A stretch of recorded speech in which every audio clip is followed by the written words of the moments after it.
yaliyotokea tarehe 29 na siku kadhaa zilizofuata. Tulioumia ni sisi wa Tanzania.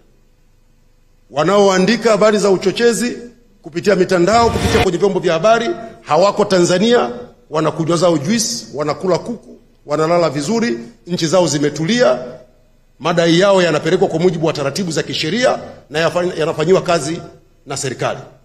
Lakini sisi huku tunaandikiwa maudhui kwenye mitandao na kwenye vyombo vya habari ya kufanya madai kwa vurugu na kuharibu nchi. Natamani wa Tanzania wawe wanauliza, nyinyi wenzetu huko, mkiwa mna madai, mnachoma vituo vya mafuta, mnaharibu miundombinu. Leo wananchi wa Kimara hawana mabasi ya kwenda katikati ya mji. Mnaiba biashara za watu, leo watu wamefilisika.